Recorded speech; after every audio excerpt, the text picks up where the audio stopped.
there will be no U.S. representation for the Calgary Flames at Worlds this year, as Matt Coronato and Dustin Wolf both will not participate.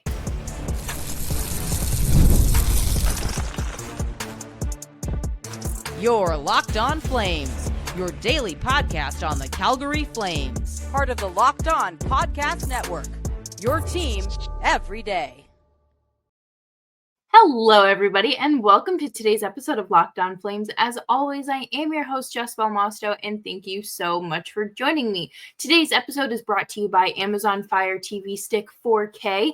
Turn any TV into your Xbox, no console needed. Head to amazon.com/Fire TV Locked On to learn more. Today, I thought it would be a good day to catch up on some news and notes ranging from the Flames to could the Flames could they have beat the Jets in a playoff round? And of course, we're going to check in on some former Flames in the playoffs still. Make sure you are subscribed to Locked On Flames wherever you get your podcasts, as well as YouTube. We are here for you Monday through Friday, 5 days a week, your team every day. And let's jump right into this because it was announced today that Matt Coronato underwent an MRI, and for preventative and precautionary reasons, he will not be representing the U.S. at Worlds. He's taking the offseason to recover, and it's better for his health that he does not risk any injury, or it's just better to relax and to not play at Worlds this offseason. But I think that this is, it's a bummer, right? Because these guys always talk about how much pride and honor it is to wear your nation's, for Canada, it's the maple leaf, or in the U.S., it's, the U.S., to wear that, like your country's name, and have your name on the back of the jersey. And it stinks. That's not going to happen for Coronato. I think that he is a player that would greatly benefit from more playing time, but not at the expense of his health. There's no need to risk maybe further injuring something that could just use a couple weeks, maybe a month with rest and some light PT to fix. We don't know what this issue is, but that's fine because he's not going to Worlds. He's going to rest. I think it'll be good for him to rest up, refuel, and you don't want the sophomore slump that he will likely face next season to hit him even harder due to a shortened off season. And I think that that's fair. He's made a lot of progress. Let's keep him on the right path. Another Flame that will not be representing the U.S. is Dustin Wolf. Dustin Wolf was, of course, going to be playing in Worlds, and it was rumored that he was waiting to hear if he would be playing behind Joey Daccord and Jeremy Swayman. And that turned out to be the case. So he said, yeah, no, I'm all set. Thank you. Which, again, understandable. If you are going to give up your summer after having that stellar rookie season, I would want to be seeing a bit of playing time too. It's not a vacation. This is a hockey tournament. And if you're just going to sit around, I don't blame him. He can be far more productive at home. Just my opinion. I think that one thing that would be beneficial for both Coronato and Wolf would be going up against that high caliber talent. Because obviously, if you're on a national team, you are the high end of things. But with Dustin Wolf not going to Worlds and declining his invite, people have mentioned, maybe this is this was a blown opportunity for him to be looked at for the Olympics. Unfortunately, I'm not entirely sure how all of that is going to work. I think that they would be dumb not to take a look at Dustin Wolf and consider him for the Olympic roster next year. But realistically, what he wouldn't be seeing much ice time, so it's not necessarily a tryout for him there. It shouldn't rule him out of anything, in my opinion. I think that, you have to go in with an open mind when looking at players to bring on to your Olympic roster. So, but there is another Flame that has accepted an invite, and that would be Sam Honzik, who will represent Czechia at Worlds. That's very exciting for him. Very, exciting time for a player that has kind of been battled and riddled with injuries here and there, and not really able to get his footing truly underneath him just yet at the pro level. But I hope that this extra hockey, it benefits his offseason. And again, I think that it comes back to that pride of having your name on the back of a jersey that's representing your country. I think that it's one of the greatest honors that these players, strive for, whether it's, something like Worlds or the Olympics. I think obviously the Olympics is like the star of the show, but we even saw it with the guys talking about it at Four Nations. It's representing your country. And that means a lot to these guys. But coming up next, we're going to talk about the Flames and the Jets, because I am infuriated by how miserable the Jets have been playing, and the Flames are sitting at home.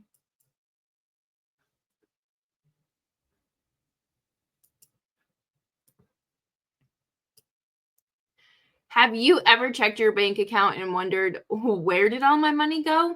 Between dining out, online shopping, and entertainment, it is super easy to lose track. And that's where Monarch Money comes in, your personal CFO, giving you full visibility and control over your finances.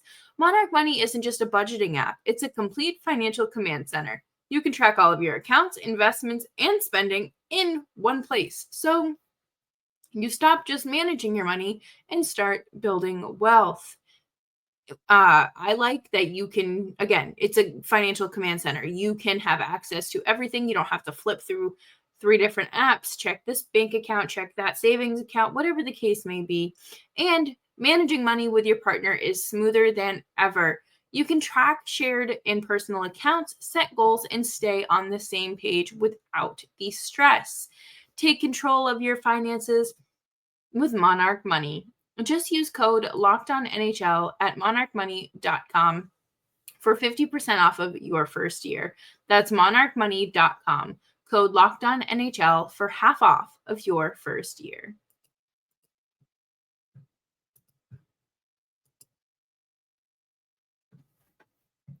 Thank you, everyone, for hanging out with me today on Locked On Flames. Make sure you're subscribed wherever you get your podcasts, as well as YouTube.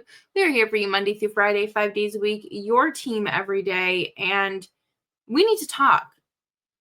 We need to have a serious conversation about the Jets. Connor Hellebuyck was pulled not once, but twice this series already. I've seen a lot of people calling him a fraud.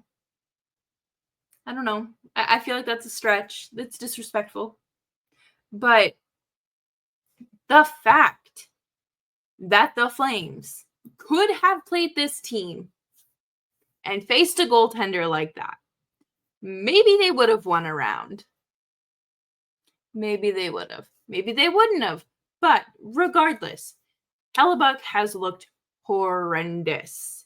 And we joke about, Wolf being the next Hellebuyck, and that might be a mistake because we want him to be good year round, not just in the 82 games. We need it where it matters the most, right? But St. Louis is just steamrolling Winnipeg. I don't know what happened. Is it the President's Trophy curse? I don't think so. Is this team really tired from playing a very competitive season? More than likely. But had the Flames won, earned that second wildcard spot, it would have been so fun to watch these two teams essentially have a mid-off, if that's what we're kind of looking at. But I think the Flames, like, something would have kicked in and clicked with them that, like, oh, okay, like, we're here. We have to start doing XYZ differently. Like, I just wish that we got to see Dustin Wolf in the playoffs. I wish that we got to see Matt Coronato in the playoffs. Who knows? Maybe we would have seen Connor Zary make a return, a Kadri back in the playoffs. Like, that would be absurd. And that would have been something to see. It's a bummer that it didn't happen that way. It is a big bummer that we were kind of, like, I guess, robbed of that. And I wish that we just got to see the Flames in the playoffs. Like, watching the Jets and the Blues, I'm sorry, it is not very entertaining. Like, the Jets will do something good, and then immediately St. Louis will come and, like, destroy any momentum that they're building. To me, that's not very fun. It might be fun if you're a St. Louis fan, but if you're, I don't like, if you're just watching the game to watch, it's not very fun. But do I think the Flames could have potentially beat the Jets? Yeah.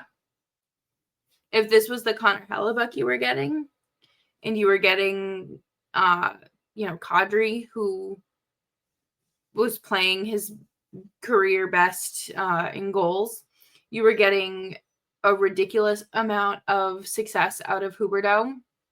You were seeing great stuff from, obviously, the young kids throughout the lineup. I think you probably could have even toyed around with your lineup a little bit more and found better line combinations that would have pushed the Flames over the edge. I wish that we just got to see it. I don't know if we'll see the playoffs next year or be having the same conversation. We may be talking about the draft lottery next year, because I talked about it on Friday's show, but they'll probably have some of these veteran guys walk in free agency, and I don't suspect they will fill those roster spots with anyone but the younger guys that have earned those spots and are ready to take that next step in their development. I do think if the team from this season walked into this series, it would have been like an upset. I think the Flames likely could have won. I do.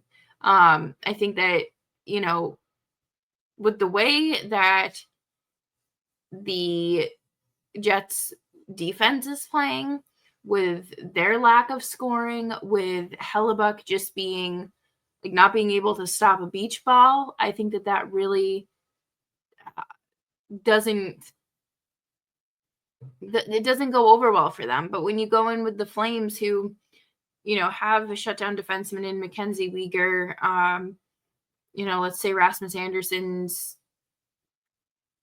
fibula magically heals and he starts playing better. You have Dustin Wolf, who stood on his head all season long. Now we're talking. Now we are talking. And I don't know. It's always going to be one of those, what ifs? But at the end of the day, like, the Flames wouldn't be making any noise. Really, in the playoffs, in my opinion. I don't know. I don't think, like, LA has been crazy. Vegas has been crazy. It just doesn't feel like you are going to be getting, you would get much. I don't know. But who knows? And that's part of the fun with the playoffs, because you never know who might surprise you and what Cinderella story you might end up with.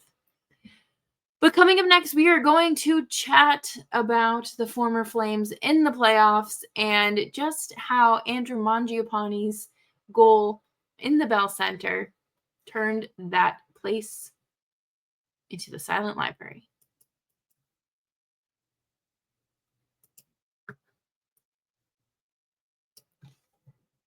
Looking for a snack that's both delicious and nutritious? Crack into a good source of protein with Wonderful Pistachios.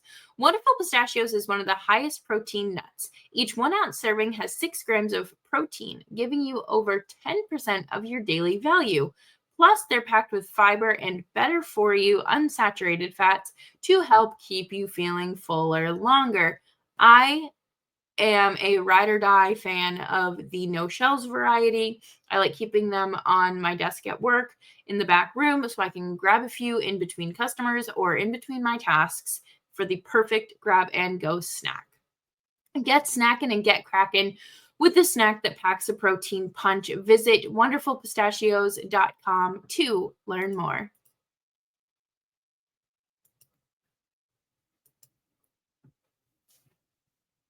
Thanks, everyone, for hanging out with me today and making the show part of your day. Make sure you're following me on Twitter and Blue Sky at Jess Belmosto. Andrew Mangiapane had a huge goal. Huge goal for the Capitals Sunday night. And what a treat, honestly. Obviously, Mangiapane was traded to the Capitals last summer. I think that it was obviously something that had to happen, but seeing him score after the kind of not tumultuous year it's been, but it was a roller coaster ride of a year for him in Washington, getting settled with a new team and dealing with extenuating circumstances outside of that. It was just great to see. It was the game-winning goal for Washington, and the Bell Center was rocking right before that, and Mangiapane turned it all off, and I thought that was crazy. And people immediately were saying that's his most important goal since his goal against the Stars. And it's just fun to remember the glory days. But other than Mangiapane, there are still some other former Flames in the playoffs that I think we should talk about. Noah Hannipan hasn't necessarily looked great. I'm telling you, once these players at like 27, 28 years old sign those long-term contracts, like something shifts in the way they play. And maybe it's just their age. But I don't necessarily think he's looked horrible, but I don't think he's looked great. And same thing with Jacob Marstrom. Jacob Marstrom cross-checked his own player, and that player hasn't played a game since. He left the game and hasn't played. I feel like Marstrom is just kind of getting like the real short end of the stick in this playoff series against New Jersey against Carolina, and it stinks. Like, he has been ran into. Like, Taylor Hall like steamrolled him last night, Sunday night or Sunday afternoon. He has given up some very Jacob Markstrom-esque goals, but just the level of physicality that is like taking place around the goalie crease. I wish players would be more aware and cognizant of their goaltender being there. So be careful where you're pushing people. But on the other side of things, you have Matthew Kachchuck, who has 3 goals and 4 points in 3 games. He has played like he is a playoff performer. And I'm so glad that he has gotten to take his talents to Florida and help them win a Stanley Cup. Well, the Flames tried, right? That's what matters. But he also probably should have been suspended for that big hit. Because if you're using Brandon Hagel as the standard, I would say hitting a guy that doesn't have the puck on his stick, probably not great. And we know that Kachchuck is an instigator and like it does a wonderful job of getting under people's skin. So it doesn't surprise me that hits like that happen. And of course, we know that Department of Player Safety is kind of ran by a magic 8 ball. So it was just really surprising to see that not face any sort of supplemental discipline from the league. But again, it's the NHL. You can pretty much do anything you want. And Sam Bennett. Oh, Sam Bennett. Oh, what could have been Sam Bennett. 2 goals and 2 assists in 3 games. I constantly think about what could have been with Sam Bennett, as if like this is some long lost high school fling that the Flames just destroyed. They self-sabotaged and destroyed the relationship. And now there's rumors of him coming back to the Flames in free agency. So you know what? Let's live in that state of excitement. We don't have the playoffs to root for, so let's root for Sam Bennett coming back to Calgary. Both him and Kachchuck have just blossomed in the postseason these last few years, and I think that's super neat. I think it's great to see these guys, reach. We saw Matthew Kachchuck hit that, 100+ point season, and just really just blast onto the scene and make a difference.